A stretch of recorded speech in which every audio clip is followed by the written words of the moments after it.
तो इस वीडियो के अंदर गाइस हम लोग बात करने वाले हैं new tax regime versus old tax regime. जी हाँ, कि न्यू टैक्स रिजिम में आपको कौन सी डिडक्शन अलाउ नहीं होती है और कौन सी डिडक्शंस अलाउ होती है, प्लस कैसे आप असेसमेंट ईयर 24 और 25 या फिर फाइनेंशियल ईयर 23 और 24 के लिए कैसे अपनी टैक्स प्लानिंग कर सकते हैं। आपको कैसे पता लगेगा कि मेरे लिए ओल्ड टैक्स रिजिम ज्यादा बेटर है या फिर न्यू टैक्स रिजिम। तो ये पूरी जानकारी देने वाला हूं इस वीडियो के अंदर, तो पूरा वीडियो यहाँ पे जरूर देखिएगा। वीडियो को गाइस शुरू करने से पहले बताना चाहूंगा, हम लोगों ने recently how to save income tax with the tax planning एक मास्टर क्लास यहाँ पे लॉन्च की है, जिसमें आप प्री एनरोल कर सकते हैं, जिसमें मैं आपको ए टू जेड तरीके से सिखाने वाला हूं कि किस तरह से आप अपना टैक्सेस जो है सेव कर सकते हैं और आपका टीडीएस भी कम कर सकते हैं और आपकी जो इन हैंड जो सैलरी आती है उसको आप कैसे इंक्रीज कर सकते हैं। तो प्लीज इसको भी यहाँ पे जरूर चेकआउट कीजिएगा, link in the description box. तो गाइस हम लोग पहले ये बात कर लेते हैं कि कौन सी डिडक्शन न्यू टैक्स रिजिम के अंदर अलाउ होती है, ताकि आपको ऑटोमेटिकली पता लग जाएगा कि भाई कौन सी अलाउ नहीं होती है।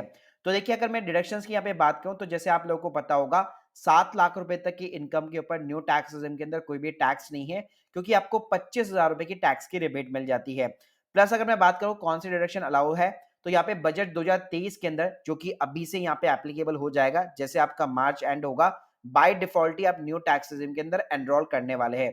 तो उसके अंदर अगर आपकी सैलरी की इनकम है या कोई भी पेंशन की इनकम है, तो उसके ऊपर स्टैंडर्ड जो डिडक्शंस होती है 50,000 रुपए की, जो आपको पहले ओल्ड टैक्स रिजिम में मिलती थी, वही चीज अब आपको न्यू टैक्स रिजिम में भी यहाँ पे अलाउ कर दी गई है।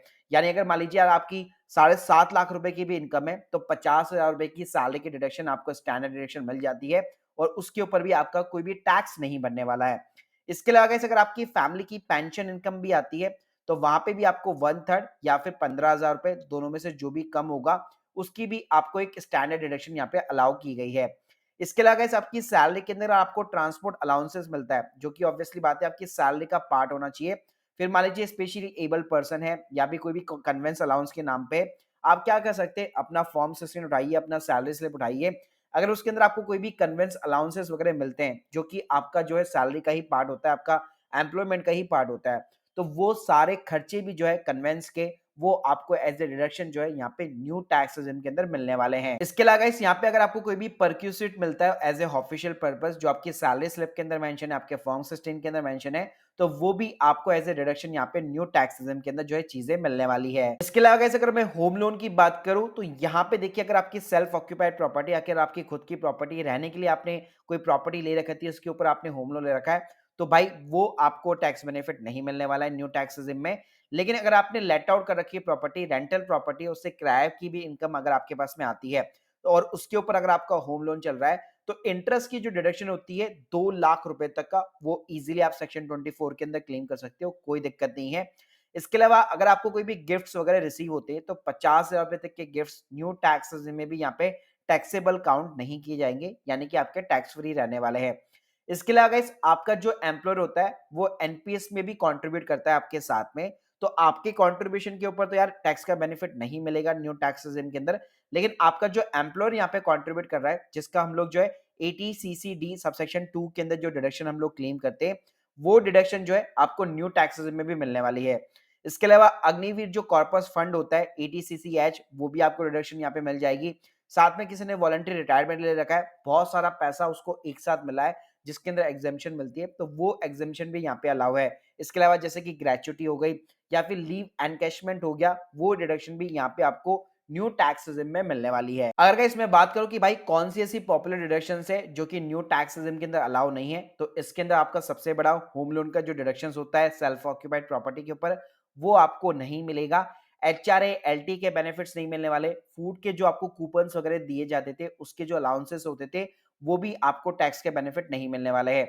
इसके अलावा जो खुद का भी कंट्रीब्यूशन होता था एनपीएस अकाउंट के अंदर, जिसमें आप 50,000 रुपए एक्स्ट्रा क्लेम कर पाते थे, वो भी आपको नहीं मिलेगा। साथ में एटीसी के डिडक्शंस हो गई, हेल्थ इंश्योरेंस के एटीडी की डिडक्शंस हो गई, सेविंग अकाउंट का जो इंटरेस्ट होता था हमारा, या फिर सीनियर सिटीजन के लिए जो एडी डबल टीबी के अंदर जो आपको डिडक्शन मिलती थी 50,000 रुपए तक की, ये सारी डिडक्शन जो है आपको न्यू टैक्स सिस्टम के अंदर नहीं मिलने वाली। अब गाइस बात करते हैं कि भाई आपके लिए कौन सी बेनिफिशियल है, आपको कैसे पता लगेगा कि मैं न्यू टैक्स सिस्टम की तरफ जाऊं या फिर ओल्ड टैक्स सिस्टम के अंदर। तो गाइस इसके लिए मैं आपको सिंपलीफाई एक हमारा जो है कैलकुलेटर यहाँ पे देने वाला हूं। बहुत ही यहाँ पे शानदार तरीके से इस कैलकुलेटर को हम लोगों ने यहाँ पे बिल्ड किया है। साथ में यहाँ पे मैंने आपको एक कंपैरिजन टेबल भी दे रखी है, जिसके अंदर आप सिंप्लीफाइड तरीके से पहले से अपनी जो है जज कर सकते हैं कि मुझे न्यू टैक्स सिस्टम में जाना है या फिर ओल्ड टैक्स सिस्टम के अंदर। यहाँ पे साइड में आपको ग्रॉस इनकम मिल जाने वाली है और ऊपर आपको यहाँ पे डिडक्शन मिल जाने वाली है। तो एग्जाम्पल देना चाहूँ, जैसे मान लीजिए किसी की इनकम अगर 7.5 लाख रुपए है, ठीक है? अगर उसके पास में सिर्फ 1 लाख रुपए की डिडक्शन यहाँ पे अवेलेबल है, तो उस केस में यहाँ पे मैंने रिमार्क्स दिया हुआ है कि आपको न्यू की तरफ जाना चाहिए या फिर ओल्ड की तरफ। ऐसे अगर मान लीजिए अगर आपकी इनकम मान लीजिए 7.5 लाख रुपए और आपके पास में 2 लाख से भी अधिक अधिक की डिडक्शन है, तो यहाँ पे मैंने लिखा हुआ है कि आपको ओल्ड टैक्स रेजिम के अंदर जाना चाहिए। ऐसे मान लीजिए अगर आपकी 10 लाख की इनकम है और आपके पास में मान लीजिए जो डिडक्शंस है वो कोई भी डिडक्शन आपके पास में नहीं है, तो ऑब्वियसली बात है आपको न्यू टैक्स रेजिम के अंदर जाना चाहिए। लेकिन अगर आपके पास में मान लीजिए 2 लाख से ऊपर की डिडक्शंस है, ठीक है? तो उस केस में मैंने यहाँ पे कंपैरिजन करके बता रखा है कि इस अमाउंट के ऊपर न्यू टैक्स रेजिम के अंदर जाना चाहिए और इस अमाउंट के अंदर आपको ओल्ड टैक्स रेजिम के अंदर जाना चाहिए।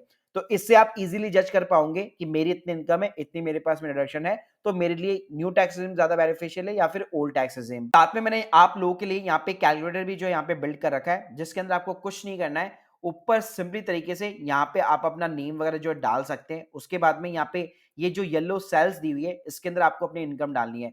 एग्जाम्पल के लिए मान लीजिए अगर आपकी इनकम 9,60,000 रुपए, तो यहाँ पे आपको वो इनकम डालनी है। फिर मान लीजिए आपको कुछ बेनिफिट्स भी मिला करते हैं, जैसे एचआरए हो गया, एलटीए वगैरह हो गया।